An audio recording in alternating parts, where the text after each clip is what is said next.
नमस्कार दोस्तों, आज हम वर्ल्ड इकोनॉमिक आउटलुक रिपोर्ट के बारे में चर्चा करेंगे। ये रिपोर्ट काफ़ी ज़्यादा पिछले 3-4 दिन से चर्चा में है। उसका रीज़न है कुछ न्यूज़ पेपर्स की हेडिंग हम देख लेते हैं। क्या बांग्लादेश के लोग भारत से ज़्यादा धनी हो गए? क्या आर्थिक मोर्चे पर बांग्लादेश से पिछड़ा भारत? और एक ट्वीट आया राहुल गांधी का जिसमें उन्होंने लिखा है Bangladesh set to overtake India, मतलब बांग्लादेश इंडिया को पीछे छोड़ने वाला है। ठीक है, तो इस पर काफ़ी कंट्रोवर्सी भी हो रही है, सरकार को घेरने की कोशिश भी हो रही है। लेकिन ठीक है, हमारे ये ट्वीट और ये हमारे लिए इतने इम्पोर्टेंट नहीं है। पॉलिटिक्स अपनी जगह, हम अपना एग्ज़ाम के पर्पज़ से चीज़ों को देखते हैं। आगे बढ़ते हैं, हम क्या क्या देखेंगे इस वीडियो में। वर्ल्ड इकोनॉमिक आउटलुक रिपोर्ट कौन रिलीज़ करता है, ठीक है, रिपोर्ट में भारत की क्या स्थिति है, अन्य एजेंसीज ने भारत की जीडीपी के बारे में क्या आंकड़े दिए हैं, क्या भारत पर कैपिटा जीडीपी में बांग्लादेश से पिछड़ गया है, बड़ी अर्थव्यवस्थाओं में भारत की क्या स्थिति है, सार्क देशों में भारत की स्थिति क्या है। ठीक है, अब India's GDP growth rate in 2020-21 forecast by different agencies, मतलब डिफरेंट एजेंसीज में भारत की 2020-21 में जो ग्रोथ रेट है जीडीपी में, उसके बारे में अपने डेटा दिए। तो सबसे पहले हम आरबीआई का देखते हैं। देखिए आरबीआई का डेटा, आरबीआई का है -9.5%। ये परसेंट में है सारा डेटा, -9.5%। आप देख रहे हैं सभी के डेटा नेगेटिव ही है, रेड बार आप देख रहे हैं। तो आरबीआई का प्रोजेक्शन -9.5%। आपको ध्यान रखना है, इस तरह से क्वेश्चंस बनेंगे, ये काफ़ी इंपॉर्टेंट है। कोविड की वजह से वर्ल्ड की सारी इकॉनमीज लगभग नेगेटिव रही हैं। वर्ल्ड का जो ग्रोथ रेट है वो 4.4% नेगेटिव, -4.4% रहा है जो वर्ल्ड इकोनॉमिक आउटलुक रिपोर्ट के अकॉर्डिंग। ठीक है, वर्ल्ड बैंक ने क्या प्रोजेक्शन किया है, -9.6, याद रखना है। और आईएमएफ -10. आईएमएफ जो वर्ल्ड इकोनॉमिक आउटलुक रिपोर्ट जो है,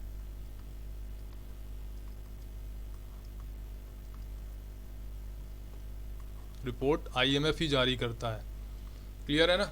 world economic outlook report IMF जारी करता है। तो जो आईएमएफ ने आंकड़ा दिया है वो -10.3 है।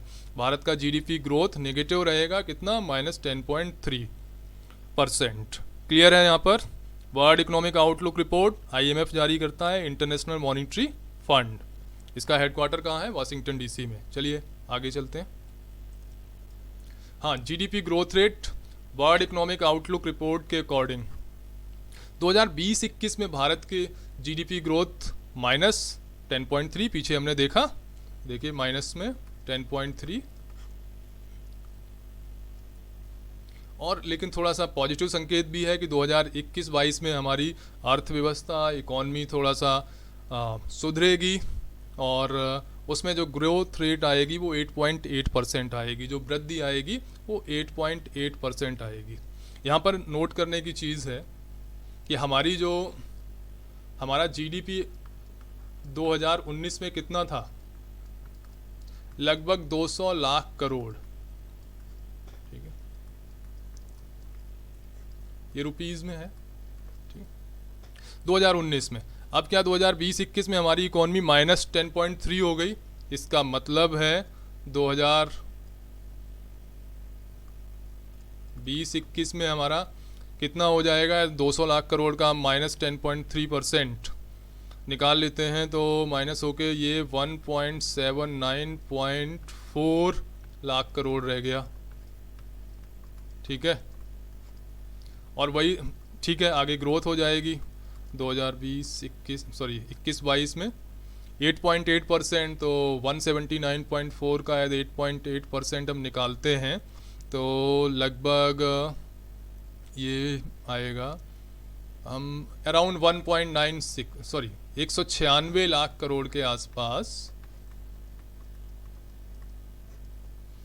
इसका मतलब है 2019 की स्थिति हम 2022 में भी नहीं पा पाएंगे, 2022 में भी नहीं पा पाएंगे, क्योंकि 200 लाख करोड़ हमारा जीडीपी 2019 में था और 2021-22 में 196 लाख करोड़ भी होगा, जो कि आईएमएफ का प्रोजेक्शन है, वर्ल्ड इकोनॉमिक आउटलुक रिपोर्ट में जो उन्होंने दिया है। क्लियर है ना। तो अभी इकॉनमी को रिकवर करने में और फिर से पटरी पर आने में काफ़ी समय लगेगा। कोरोना और कोविड-19 की वजह से काफ़ी बैड इम्पैक्ट रहा हमारी इकॉनमी में। ठीक है, आगे देखते हैं। Growth rate of major economy of the world 2020-21, सारा कुछ वर्ल्ड इकोनॉमिक आउटलुक रिपोर्ट जो IMF जारी करती है उसके आधार पर है। 13 अक्टूबर को ये रिपोर्ट जारी की गई थी, थोड़ा सा नोट कर लीजिएगा। 13 अक्टूबर 2020 नोट कर लीजिएगा, ये काफ़ी इम्पोर्टेंट हो गई है क्योंकि इसको लेके कंट्रोवर्सी थोड़ा सा हुई, बांग्लादेश से हमारे कंपैरिजन्स हुए, तो इसलिए थोड़ा इंपॉर्टेंट हो गई। 13 अक्टूबर 2020। अब देखते हैं growth rate of the major economy of the world 2020-21। India देखा हमने पीछे -10.3, Brazil -5.8, China positive growth rate है, ये देखिए पॉजिटिव हरा सिंबल 1.85। तो बड़ी इकॉनमीज़ में केवल चाइना ही ऐसा है जो पॉजिटिव है, बड़ी वर्ल्ड की बड़ी इकॉनमीज़ में। जर्मनी भी माइनस है, -5.9। इटली भी वर्स्ट अफेक्टेड कंट्रीज़ में से एक है, मतलब इटली की स्थिति भारत से भी खराब है। फिर जापान -5.27, रसिया -4.12, साउथ अफ्रीका -8 और स्पेन। बड़ी इकॉनमीज़ में सबसे बुरा हाल किसका है? स्पेन। और फिर यूनाइटेड स्टेट्स -4.27। आप ध्यान रखिए, इन डेटा से क्वेश्चन बिल्कुल बन सकते हैं, स्पेशली UPSC में, स्टेट सर्विसेज में, इवन SSC और छोटे एग्जाम्स में भी ये क्वेश्चंस पूछ लिए जाएंगे। तो आप देखिए बड़ी इकॉनमीज़ में जो सबसे खराब ग्रोथ रेट रही है, माइनस में रही है, वो किसकी रही है? नंबर 1 पर स्पेन, माइनस, ये देखिए आप डेटा नीचे दिया हुआ है, -12.83।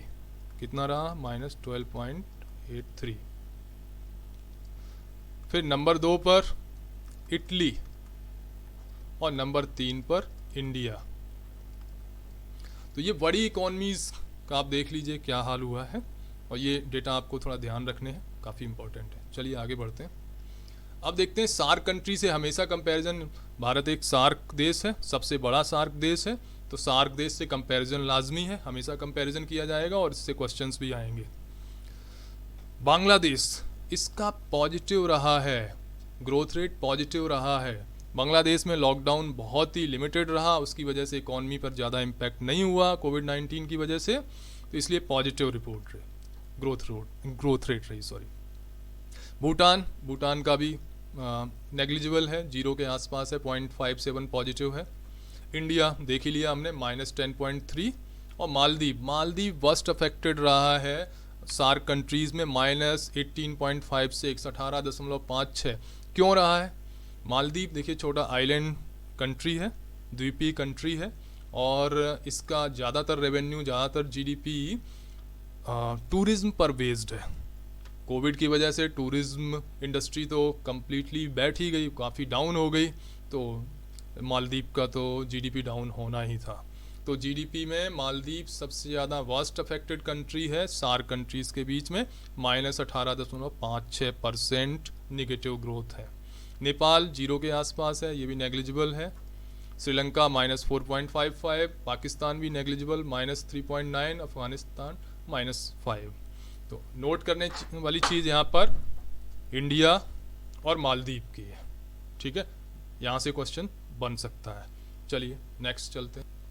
पर कैपिटा GDP 2020-21 इन US डॉलर्स में, ठीक है। तो इसी रिपोर्ट को लेके जो ये कंपैरिजन हुआ है, इसको ही लेके काफ़ी चर्चाएं हैं न्यूज़ चैनल्स पर, न्यूज़पेपर्स में आप देखेंगे।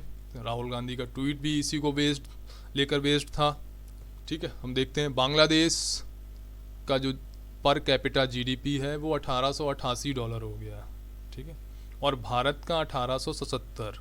मतलब बांग्लादेश ने भारत को पीछे छोड़ दिया है। बांग्लादेश ने वर्ल्ड इकोनॉमिक आउटलुक रिपोर्ट 2020-21 के आधार पर, बेस पर के जो उनके प्रोजेक्शंस हैं उसके आधार पर इंडिया पीछे हो गया है बांग्लादेश से, ठीक है। इसका मतलब है जो एवरेज इनकम है बांग्लादेशी लोगों की वो भारत से ज़्यादा हो गई है, या सिंपल टर्म्स में कॉमन मैन की भाषा में बोले तो बांग्लादेश के लोग भारत से ज़्यादा धनी हो गए हैं, मतलब उनकी एवरेज इनकम ज़्यादा है। पर कैपिटा जीडीपी आप समझने की कोशिश करें, आपको मालूम होना चाहिए टोटल जीडीपी जो होगा किसी देश का, उसमें टोटल पॉपुलेशन से भाग दे दिया जाए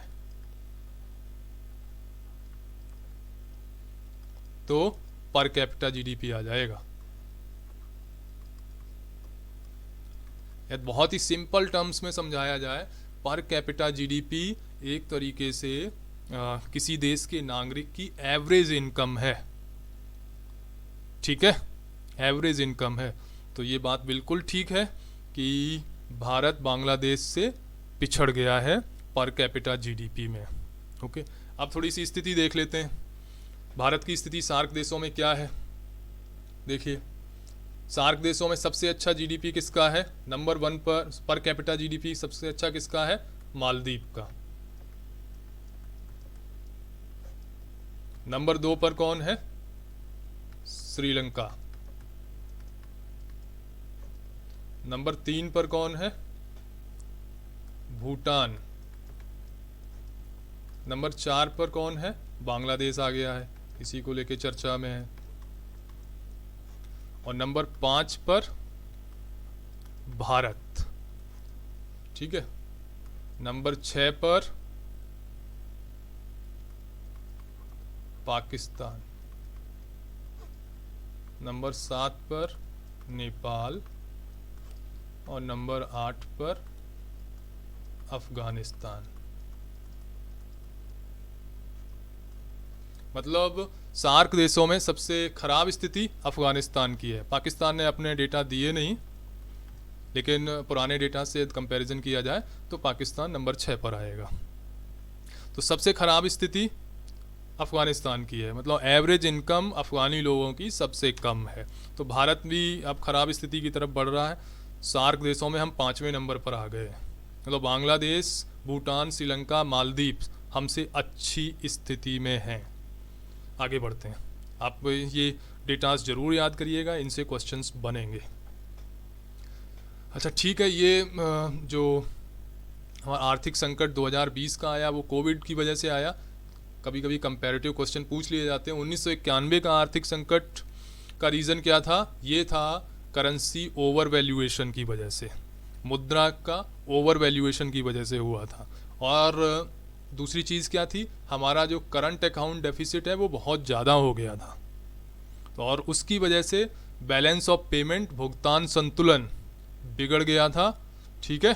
तो ये रीजंस थे हमारे 1991 के आर्थिक संकट के। और 2020 का आर्थिक संकट सभी को मालूम है, कोविड-19 महामारी की वजह से लॉकडाउन हुआ और लॉकडाउन की वजह से हमारी इकॉनमी प्रभावित हो गई। तो बेसिक रीज़न है कोविड-19, कोरोना महामारी। क्लियर है, आगे बढ़ते हैं। जो अब जो हमने क्वेश्चंस उठाए थे स्टार्टिंग में, क्या उनका आंसर मिला? बिल्कुल। World economic outlook report IMF release करता है, इंटरनेशनल मॉनिटरी फंड, क्लियर है। इसका हेडक्वार्टर वाशिंगटन DC में है, ध्यान रखिएगा। रिपोर्ट में भारत की ग्रोथ रेट -10.3% है, ये क्वेश्चन बनेंगे एग्जाम्स के लिए। फिर क्या भारत पर कैपिटा GDP में बांग्लादेश से पिछड़ गया है? बिल्कुल। वर्ल्ड इकोनॉमिक आउटलुक रिपोर्ट के अकॉर्डिंग भारत बिल्कुल बांग्लादेश से पिछड़ गया है। GDP ग्रोथ रेट में सार्क देशों में मालदीव के बाद भारत की स्थिति क्या है? मालदीव सबसे ज़्यादा वर्स्ट अफेक्टिव कंट्री रहा है सार्क में, -18 के आसपास % के आसपास इनका नेगेटिव ग्रोथ रेट है, और भारत का -10.3 है, ठीक है। तो मालदीव के बाद सबसे बुरी स्थिति भारत की है सार्क कंट्रीज़ में। पर कैपिटा GDP में भारत सार्क देशों में 5वें स्थान पर है, क्लियर है, अभी हमने पिछली स्लाइड में ही देखा।